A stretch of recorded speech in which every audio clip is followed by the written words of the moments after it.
Ladies and gentlemen, my name is Harish Krishnan, Managing Director, Public Affairs of Cisco and co-founder of PAFI. It gives me great pleasure to welcome you all to the fourth session of the 7th National Forum of PAFI 2020. In the normal course, this would have been an opening dinner session, almost always the highlight of the forum.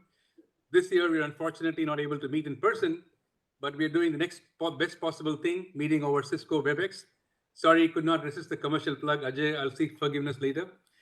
Uh, the pandemic, in a number of ways, is accelerating global trends that were already in motion. For example, even for the year 2020, the world is already having a relook at globalization, and the pandemic has only accelerated the process. Countries around the world have become more acutely aware of dependencies on global supply chains for some of the basic needs. This has led to a number of countries, including India, review its strategies, leading to the call of a self-reliant India and being more vocal for local. This global trend is both a challenge and opportunity for India. The Prime Minister has clarified that a self-reliant India is not a self-isolated India, and India will be integrated to the global supply chain, and the government of India is taking several steps to boost exports from India. So the questions that emerge are, is a self-reliant India also a competitive India? While emphasizing exports, can India shun imports? What is the role of multinationals in this new world? How is the world, in particular America, looking at this trend? To answer these and the many more questions, we have two outstanding individuals, one from India, another from America, both of whom need no special introduction. John Chambers, co-founder and CEO of JC2 Ventures, chairman of US-India Strategic Partnership Forum, and as all of you know, is also the former chairman of Cisco. But perhaps John's greatest qualification to be with us today is that he's an ardent believer, ambassador, and a friend of India. Last year, the government of India recognized him with the Padma Bhushan, and I've had the privilege of working closely with John for over 13 years. In the first few years, I used to brief him on India. These days, he knows better than me or many people in India about India. So we listen to him more than telling him about India. Thank you, John, for your friendship, for accepting the invitation at such an early hour in West Coast. We look forward to your candid views. Our other speaker today is Amitabh Kant, CEO of NITI Aayog. I always think his parents should have named him Amitabh Can because he's such a can-do attitude person. He's one of the most positive and passionate leader one can find. I can go back a long way back with him. Still remember my first meeting with him in 1992 in Trivandrum when he was conceptualizing the theme of God's own country for Kerala. His energy from then to now, when he's executing Make in India, is undiminished. He's been a great friend of PAFI for over 10 years. Mr. Kant, welcome. To moderate the discussion, we have our own Shivnath Tukral, Director of WhatsApp in India. During my days in CII, I recall inviting Shivnath to moderate a discussion with then Prime Minister of UK, Tony Blair. I remember telling Shivnath that the British High Commission has said there should be no question on when Britain will return the peacock throne. Shivnath, there is no such restrictions today. All questions are fair. The floor is yours. Go for it. Over to you, Shivnath. Thanks so much, Harish, and what a pleasure to be here again, and welcoming two special guests, Amitabh Kant and John Chambers. It's an honor to host you both, and also, you're right. I mean, I wish this were in person, but this isn't, and I don't know why Ajay continues to call it a fireside chat. There is no fire, there is no fireside, but I'm sure the chat will definitely ignite some of our thinking and new ideas that we want to discuss towards India advantage. I won't talk about any of the achievements that you just narrated, but only one thing I can tell you, and the reason I frame it as an opportunity set, even at a time of COVID, is because I know Amitabh has been driving some of the greatest initiatives that India has ever seen, despite being bogged down by COVID, thanks to Digital India, thanks to the digitization under this government. So, and I'm sure we will talk about it in the course of this conversation, but let's start, John, with you in the context of this pandemic and the kind of rewiring or rethinking the world is beginning to do, the global corporations are beginning to do, because this is thrown up challenges. I'm sure great opportunities for corporations to look at the business model. So it's an honor first to be with you all today. As everyone knows, I love India, love the people of India, and believe hugely in the future of India as what I believe will not just be the fastest growing, enlarging, emerging country in the world, but also one of the top three economies as we look out several decades in the future. It's great to be with my friend Amitabh and Harish. You did it very well in the introduction. Anytime there's a challenge, often people ask Amitabh to make it happen, whether it's Digital India, manufacture in India, the startups, etc. And so it will be fun today. I'm going to start with some basic comments. The theme, I think, is very appropriate: building trust, charting growth. And while each of us would do anything to avoid economic downturns or pandemic downturns, both my parents were doctors, and they taught me early on to deal with the world the way it is, not the way you wish it was. And in dealing with a challenge, whether it's a corporate challenge, a country challenge, a pandemic, or economic issue, there's a basic playbook that you have to go through. You have to take a step back. You have to be very transparent, share with your customers or your citizens, share with your key stakeholders, your investors, etc.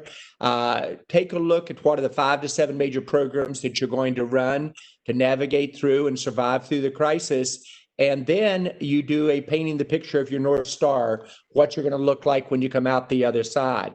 And you go back and regularly update in terms of those opportunities and the challenges. The appropriate thing, however, is you get through this and you do the first part of the managing versus the economic or pandemic challenges. Then you've got to paint a picture of what the country or what the company is going to look like 1 and 3 and 5 years out. So you almost call it a two-step move. First, you focus on you have to manage through the crisis. Then you say, even though we all wish we could avoid it, how do we look and how do we break away for the benefit of all of our citizens, or for companies, the benefit of all of our shareholders and employees and customers as we go forward? And you paint a picture of the future. I think India has done that remarkably well. And while the challenges are obviously huge in one of the 2 largest populated countries in the world, your underlying confidence as a country, your energy, where the average age of your citizens is under 26 years old, and the confidence the world community has in India. I think while the challenges we would have done anything to avoid, the opportunities for India are huge. And so how you manage through this and how you paint the opportunities for a second major supply chain player is very key to the future. So I look forward to the dialogue today, and I look forward to Amitabh, your comments on the same topics. Thanks so much, John. And let me just put on my camera. I just wanted to say you're so right. I mean, while it throws up opportunities for companies, and it also throws up opportunities for Amitabh is best placed to tell us how those opportunities can be leveraged. Amitabh, we've seen a massive wave of using technology to reframe the way the country is approaching this situation today. Your initial thoughts on the way John talked about companies, what does it mean for a country like India? So firstly, let me say that it's such a pleasure to interact with John. He's an old friend, but it's such a delight to see him getting younger by the day. And, he's getting looking much younger than what I last saw him in Delhi. And, he's been a source of inspiration and motivation for many of us. So, every crisis is an opportunity. And I think what India has done is to carry out some very radical reforms, many of the reforms which were pending for an inordinately long period. I remember that, when I was in school, coal was nationalized. It's been denationalized now. The reform in our agriculture sector, the redefinition of the medium and small industry, all critical reforms from mining to banking to all serious reforms, agriculture reforms being pending for last 3 decades. And these are very far-reaching reforms which India has carried out. But I think the key is that this is an opportunity to use technology to leapfrog. And what India has really demonstrated is its strength. So look at the Indian Jam Trinity, where we are the only country with about over 1 billion biometric, over 1 billion mobile, over 1 billion bank account. When I was a young officer, a lot of money that we used to transfer to people below poverty line, a huge amount of leakages. Now across over 500 schemes, we transfer money directly into the bank account, not a single paisa of leakage. Look at the goods and services tax scheme, which has replaced about 17 different taxes and cesses, is totally cashless, paperless, digital. Look at our new Ayushman Bharat health insurance for 500 million Indians. And 500 million Indians means more than the population of USA and Mexico put together. It's all cashless, paperless, all digital. And the unified payment interface, the UPI, which links up all our banks and enables us to do digital payment, and this has seen a huge quantum jump in terms of each one of us using our mobile to make digital payments. We've made ATM machines irrelevant. We've made digital cards, credit cards, debit cards, all irrelevant today. And that's why we've really used technology in a very, very big way to make India efficient. I think the challenge is that how do you make yourself cost competitive in the world? And the only way you can do it is by using technology and digitizing all your effort. And by sheer digitization, we've jumped up 79 positions in the World Bank Keys of Doing Business. And therefore, my view is that all these radical reforms which have been carried out may not give you results overnight, but they will take India to a sustained long-term growth over the next 3-decade period and take you into a high trajectory growth rate. And the key, therefore, will be using technology across our startups, the humongous amount of data that we throw up. I mean, how do you become data from being a very data-rich country to cleaning up, annotating your data, and becoming data intelligent? How do you use artificial intelligence to solve many of your problems of the country across education, health, across mobility, and really find solutions not for the 1.3 billion people of India, but for the 5 billion people of the world who will move from poverty to middle class in the next 2 decades. So that's really the key challenge for India. Well said, Amitabh, and you're absolutely right. I think this is a great pivotal moment for India, looking at all the opportunities that are coming through. Yes, the COVID challenge and the way India and the rest of the world are fighting, that has a lesson in itself, but that has also taught us how to become self-sufficient in a different way. And I would take this point to bring it back to John, to you. When companies become self-sufficient, self-reliant, nobody really questions us. But when a country talks about self-reliance, the default framing becomes a bit negative. I want to seek your views, your opinions on how investors overseas are seeing the current framing, because to the ones who are plugged into the Indian, I would say, narrative, and you are so well versed with it, some of us don't see any conflict. We see there is a positive framing to the whole way the self-reliance and the Atmanirbhar call of the Prime Minister that has been given. Would love to hear your views, and then how Amitabh is looking at the whole thing. John? I think every country and every company has to have a degree of self-reliance, and that is an important foundation to have.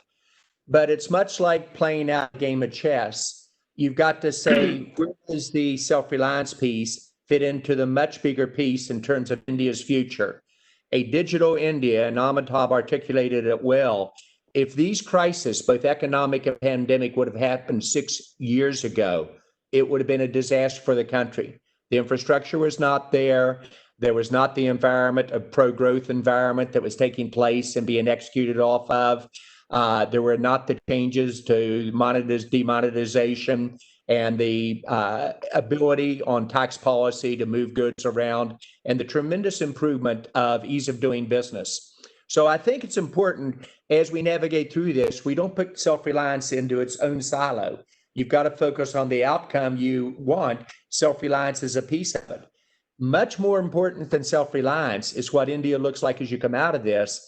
And there is a chance here literally to be one of the top players in the world in terms of not just a digital India, digital manufacturer in India, but in the entire supply chain.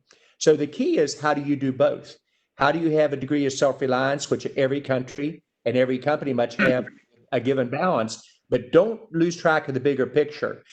You'll always worry that people will overreact to this and that they'll use it as a means of protectionism. And India would be very hesitant, and should be very hesitant, to miss this opportunity to move onto the world stage in terms of its position in the global supply chain, which is being amplified by the pandemic, where every country, whether it's the US or Europe, does not want to be dependent upon just one country for its supply chain, i.e. China.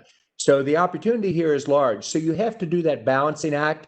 My worry is that we'll overreact too far for it. And so if we put it right down the middle in terms of the opportunity, I think it is the proper balance, which the Prime Minister has done, in my opinion, a good job of articulating.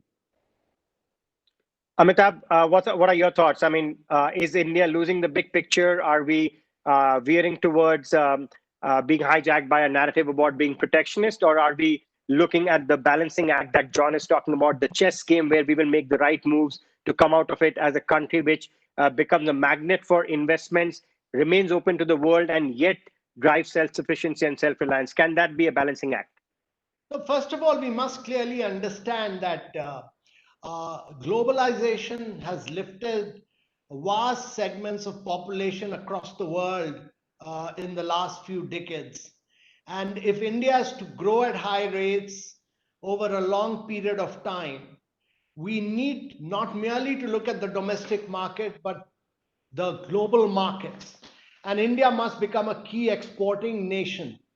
Without this, it'll be very difficult to do sustained growth over a long period of time. No country in the world post-World War II, whether it was Japan, whether it was South Korea, whether it was Taiwan, whether it was Singapore, and in recent times China, no one has been able to do it without penetrating global markets.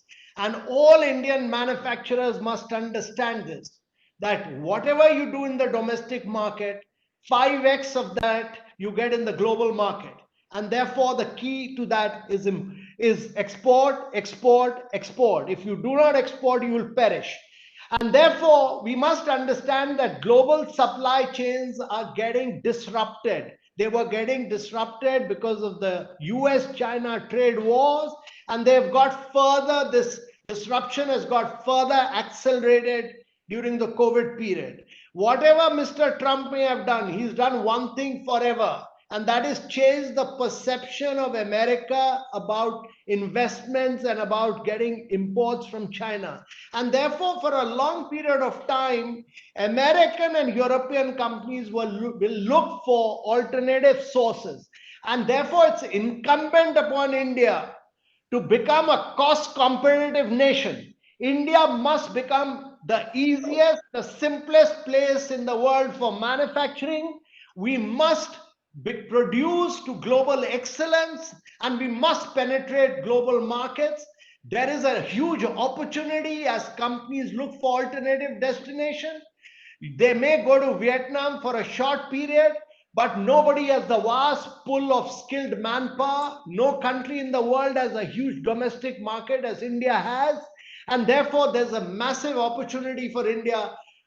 Countries will look for India, and we must become, as the Prime Minister has been repeatedly stressing, must become extremely efficient and easy and simple. And Prime Minister's Atmanirbhar Bharat is not about protectionism.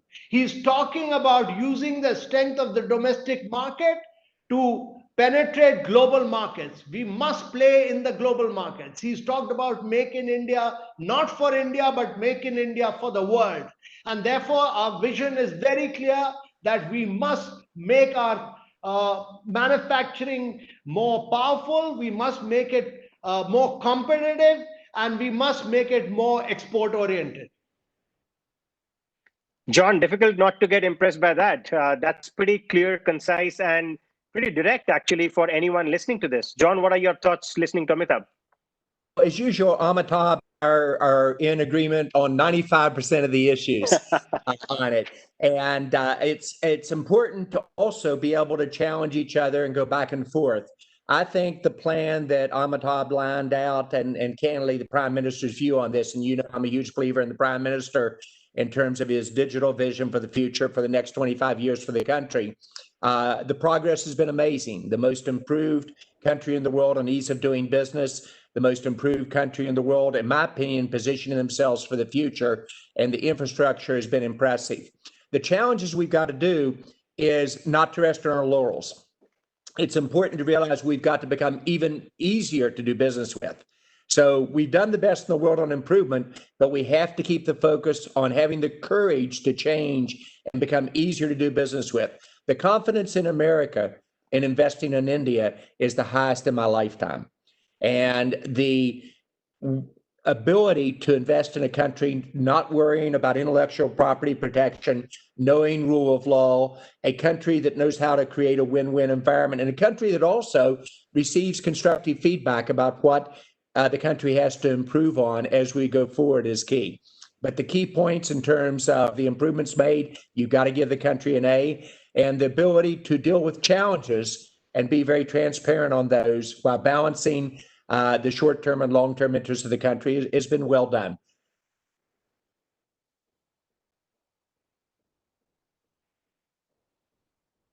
So, John, let me ask you this. What would you want to see differently in what Amitabh has just said? Or rather, what would be the delta that you would like to see further based on what Amitabh just said? Well, first, you've been the most improved country in the world in terms of digitization, in terms of a total plan for the country, in terms of inclusive across 29 states and 7 territories. So it's hard to be critical of what's been accomplished over the last period of time. The key is, how do you get even more aggressive? It's that two-step that I alluded to. You're dealing with an economic and a pandemic crisis. And while many countries will be too slow to respond to this, and you're seeing a second wave in Europe and a second wave in the US on the pandemic side of the house, you've got to paint the picture for what you look like as you come out. As Amitabh said, for the next 3 decades, I like 25 years personally, but I think you're laying the groundwork for the future of the country and all 1.3 billion people in terms of what's possible as you come out of this. So I think we've got to have the same dramatic improvement over the next 5 years as we have over the last 5 years on ease of doing business. Startups are where almost all jobs will be created, and you've got to be patient. Startups, when they start, only have a small amount of employment. It's once they begin to become unicorns and they develop into large companies, which usually take a decade, do you really get the employment growth? And so I think a focus as a startup nation, where the majority of jobs 10 years from now will be created, is very key, and ease of doing business. So if there are 2 areas that I'd like to continue the progress we've seen over the last 5 years and actually even accelerate, those would be the 2 areas that I would love to see. But again, good marks on what's been accomplished so far on it, and pleased with what, and candidly, I think many of us from the U.S. business side are seeing.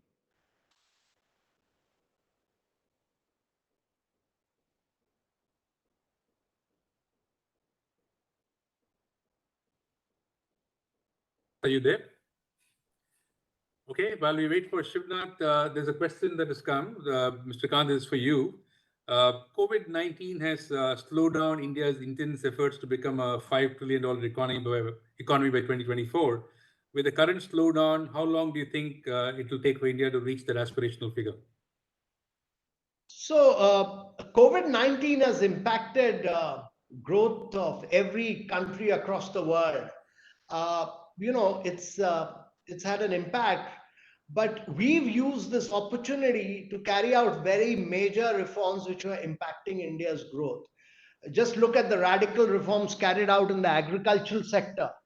Huge reforms in terms of the Essential Commodities Act, permitting contract farming, enabling you to sell anywhere in the world, and at the click of a button. And now this followed by reforms across, in the taxation regime, bringing India's corporate tax to one of the lowest in the world, the GST, the mining reforms, the MSMEs reforms, huge reforms. And to my mind, there's nothing more left as far as the reforms are concerned. And the labor reforms, more important, the labor reforms which have been carried out, putting out about 50 odd laws into just 4 codes.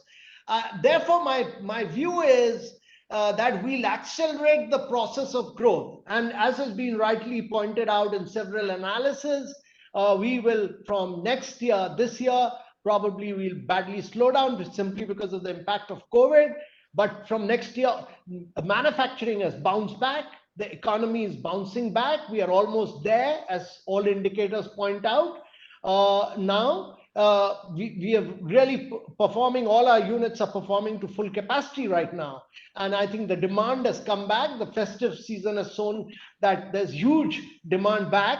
And I expect the economy to bounce back with growth in a double digit next year and then accelerate it further. So I'm extremely optimistic that we will become a $5 trillion economy. We may be delayed by 1 year, 1.5, 2 years, but we'll definitely achieve the target. We are determined to do this and we'll do it. Harish, one of the comments I'd like to make at this time, if I may, is, from our time together at Cisco, we became the most valuable company in the world. But during good times, it's very difficult to break away from your peers and to gain market share. During every economic downturn, no matter how painful they were to our company, we came out of them stronger than our peers did, and we used it as a chance to break away. And so this is the opportunity for India as well. You break away more based upon how you handle your challenges and how you come out of them than you do during the good times. And this is something that's hard for at times citizens or the media or even other companies to do. I've got all 18 of my startups that I'm personally very much a coach of, already focused about how do they survive through the crisis, and then how do they move very aggressively now to position themselves for 3 to 5 years out. And I think that's the opportunity in front of India. I do not see it as a negative. I actually view it as a major opportunity, if done right, to break away, because that's when you do break away from other companies or other countries. Thanks.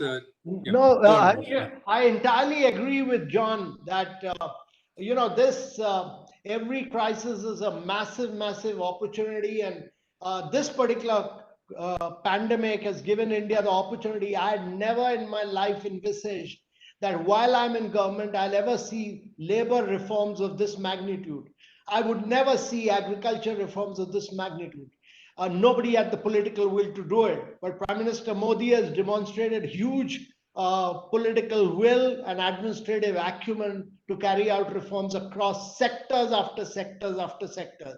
So he's done it with zeal and enthusiasm. And if we carry the implementation forward vigorously, and I think the challenge is really for the states now to follow what the government of India has done, and states become more aggressive on implementation at ground, you will see a huge acceleration of growth in India.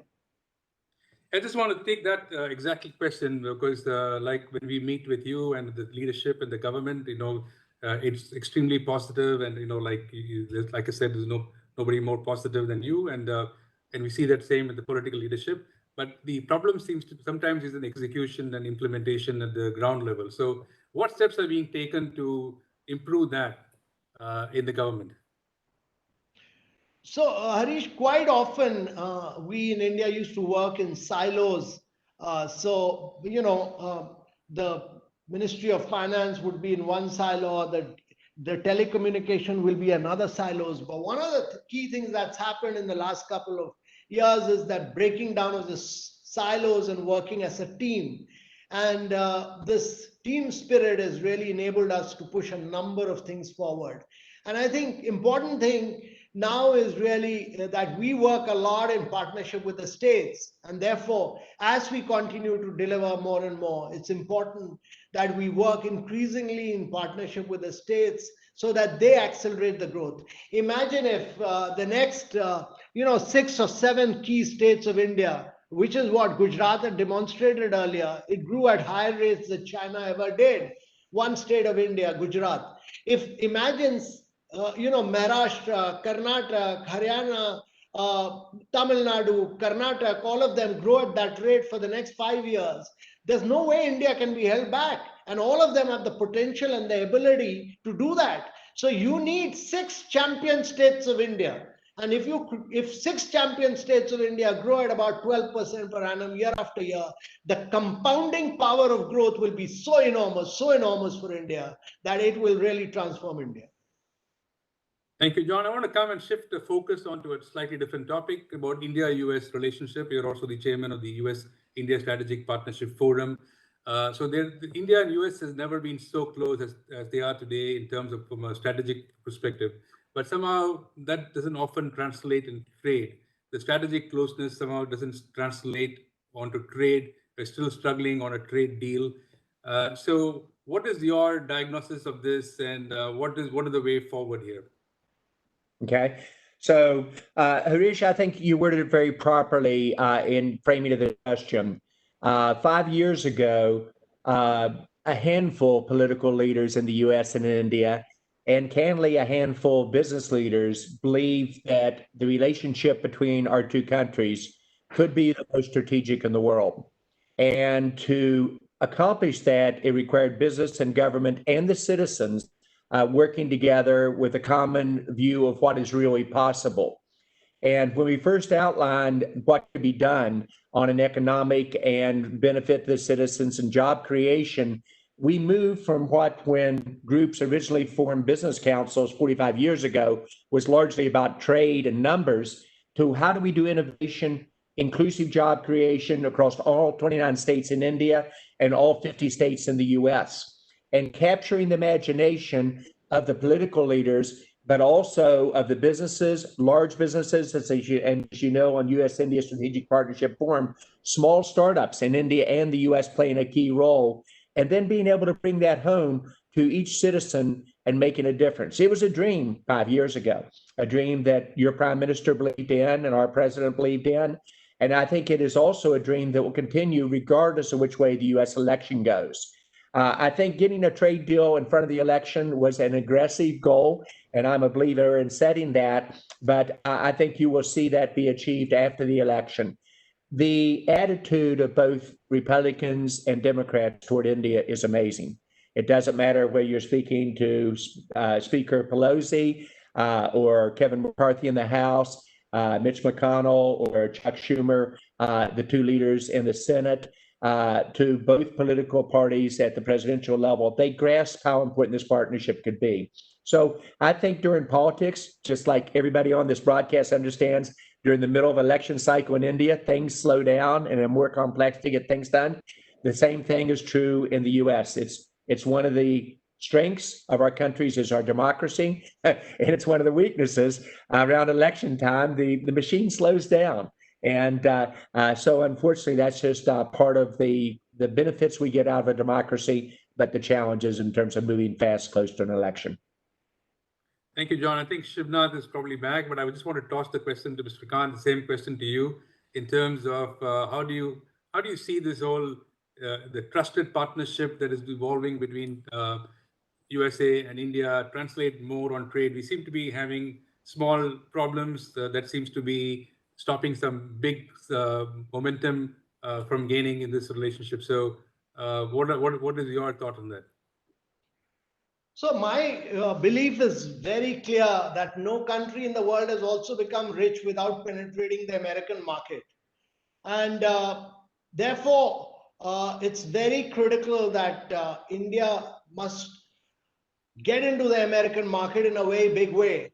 But I'm also very clear that this economic and trade relationship can grow and prosper only when India becomes a cost competitive nation. You have to be India must carry out and implement a vast range of reforms which it has done now. Many of these reforms were being pressed for by the American side. But all these reforms are suddenly in the midst of the COVID being carried out by India. India has pushed the kind of technological level jumping which no country in the world would have ever done, or it would have taken 3 decades to do it. We've done it all in the matter of last 6 months. And therefore, I think this is the real opportunity, both geopolitically and economically and culturally, to have a very close integrated tie with America. We need to work very closely with America. And particularly, it'll be in India's interest to work as far as trade relations are concerned. It's very important that we provide greater impetus to our trade relations. I'm a great believer in stronger India-US economic and trade ties. Right. So, Hey, Shivnath, Harish, are you back? yeah, sure. Yeah, I'm back if you can hear me. I want to build on that thread and maybe connect to one of the questions that I asked earlier, and both to Amitabh and John, this one. Amitabh, first to you maybe, because you do make a very valid point that we cannot become big until we access the global markets. The market out there is 5x. But at the same time, when the same global investor comes to India to make India the export hub, what is your, and you've done a lot of economic policy making, how do we balance the domestic corporate interest and the ability to attract foreign investors? Invariably, we see this whole debate starts, how do we protect Indian interests while we are inviting global investors? What is your guidance to all the investors listening to this, and in companies in general, that balancing interest doesn't mean one over the other? Well, how would you frame that? So, Shivnath, we are the only country in the world which has attracted 38 billion US dollars during the COVID period. No country has been able to give me any country's name which has been able to attract 38 to 40 billion dollar during the COVID period. From Google to Facebook, every top company of the world has invested in India during this period. We've also come out with the production linked incentive scheme, which has attracted all the manufacturers of Apple, from Foxconn, Pegatron, Wistron to Samsung, all the top manufacturers of electronics to invest into India now. We are working on PLIs on many other sectors, production linked incentive on many other sectors. And I'm quite hopeful that for us, we want companies to come and manufacture here, look at the strength of the domestic market, but also export. We are not like China, which has closed its markets for Google or Facebook or Twitter. We are an open economy. And we have allowed Amazon to come in and play by the rules of the game, and we've allowed everyone else to come in. Google Pay. Look at our payment system. Google Pay is the most advanced as far as it's got the highest number of transactions, much higher than Paytm or PhonePe. But they flourish as much. They compete in the market with PhonePe and Paytm, and so does Uber compete with Ola, or so does Amazon compete with Flipkart. We don't close. We are an open democracy. We welcome competition, and we ask Indians to compete with them. And that is why Ola beats Uber in the Indian market. So no other country has this ecosystem which India has. Fair point. And John, I would love your response to that. The fact that despite all the noise that we hear, unlike Harish, I will not do a product plug for myself and ask Amitabh when does he think WhatsApp will go live on payment as well. But Amitabh is right.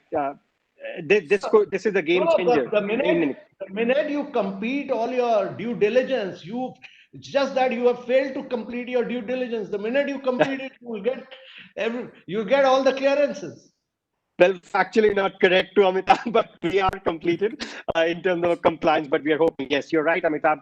I think India has created a beautiful ecosystem where I think it has created an environment where it is welcoming innovation to lead some of those interests. But again, John, to your ear, and as US ISPF chair as well, you've heard this issue crop up from time to time, and I'm sure Ajay wants this issue to be this elephant in the room to be addressed openly, saying, how do we balance this whole debate between domestic versus foreign? Or is it time to set aside that argument? Because as Amitabh framed, it's pretty much straightforward. You come, abide by the rules, be patient. In India, you do need patience, but then you will get through and have access to the biggest domestic market in the world.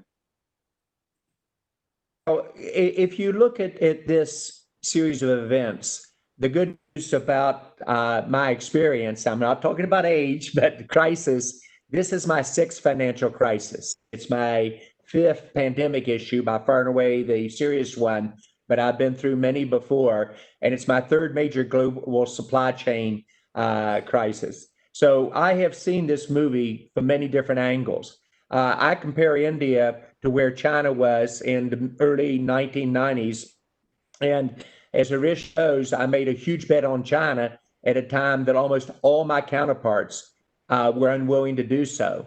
And we literally at Cisco invented outsourcing of high-end technology manufacturing and partnered with China in a true win-win scenario for almost 2 decades after that. Unfortunately, that relationship has not developed and stayed as a win-win relationship, which I think is a mistake on both countries' perspective on that. But the point that I'm leading you to is this creates a void that India could very quickly move into on a global stage. And it creates an opportunity for both countries to benefit tremendously for scale. Amitabh's point about India very unlikely to not be the economic power of the future unless you have a great working relationship and a great presence in the U.S. in terms of business. And the same thing for the businesses from the U.S. into India.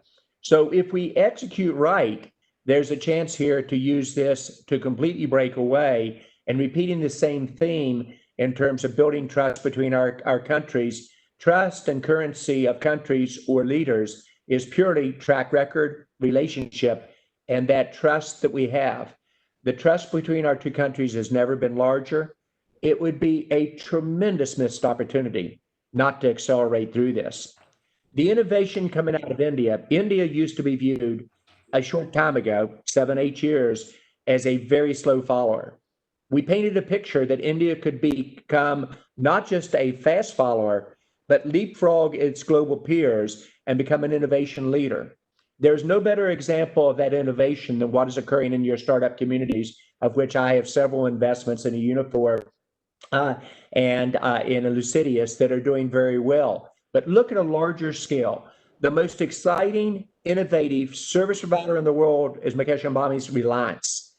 They have built out an infrastructure which allows the technology to be used in India in a way that is 7 times the capacity of the US.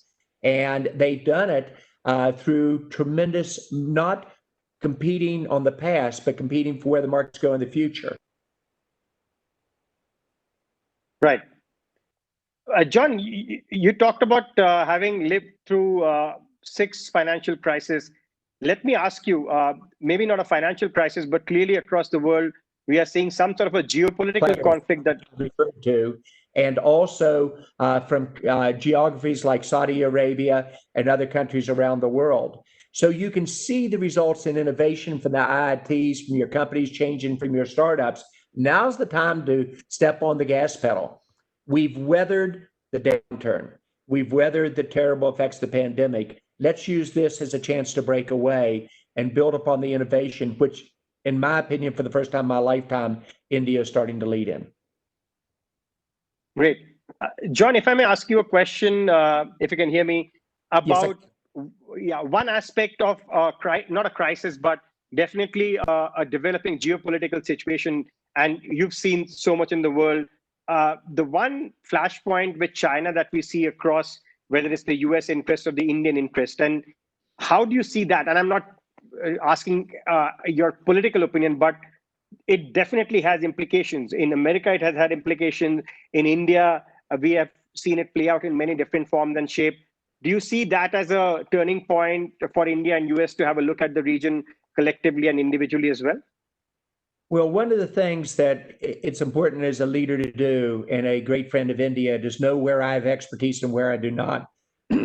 You have a balancing act with a neighbor to your north that is so economically powerful and military powerful. Striking that balance is a question that I would leave up to Amitabh and Jay Shankar and other people with much more knowledge. However, does it create an opportunity for the US and India to get dramatically closer together on economic innovation, job creation, democracy, intellectual property protection, defense opportunities, it absolutely does. And so the ability to form a partnership between the two largest democracies is my vision of the U.S.-India Strategic Partnership Forum. And to do it not just, as I alluded to earlier, the businesses, the big businesses, but do it with the small one and do it to the benefit of all citizens in India and the U.S. and to make that the tightest partnership in the world. So does the friction with China from the U.S. side create opportunities for India? Absolutely. Does the friction between India and China create opportunities for India with the U.S.? Absolutely. So you deal with the world the way it is. I think this is a opportunity for both countries to benefit on that. Great. Maybe this is a good moment, and with the permission of the chair, Harish, if I can bring in some of the questions that have been asked on the chat forum. Shivnath, we've kind of run out of time, so we might have to wind up the session now. So I would ask Ravi to kind of propose the vote of thanks. Over to Ravi. Great. Thank you very much.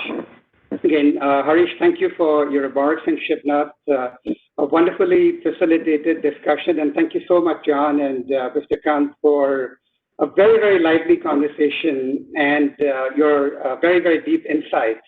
Atmanirbhar Bharat, as you pointed out, is indeed about being self-reliant and not an inward-looking India, but playing on India's strengths to engage with the world as a strong, trusted partner. And that partnership theme, John, you echoed as well.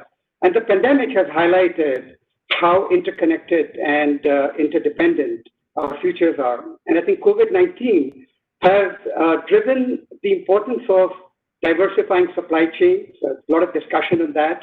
I think both from the perspective of companies as well as for nations. So diversification and resilience are two sides of the same coin. And trade will continue to remain an engine of growth and economic prosperity as global value chains become increasingly service-driven and rely on data, which also will lead to a lot of opportunities for the SME sector. And as you pointed out, important to be cost competitive, adopt and meet global standards, plug into those value chains. It'll be very important to integrate even the SMEs because as they are such a significant contributor to India's GDP, to be integrated in those supply chains as well as internal markets with access to creative and innovative finance solutions and go digital and be able to support cross-border commerce and trade. All of it will help drive the India advantage. With that, thanks again, Harish, Shivnath, John, Mr. Kant, and on behalf of Public Affairs Forum of India, thank you all for joining us for today's session. And we look forward to having you join us back tomorrow morning, starting at 10 a.m. for the next day's session. Thank you very much and have a wonderful evening. Thank you. Thank you, John. Thank you.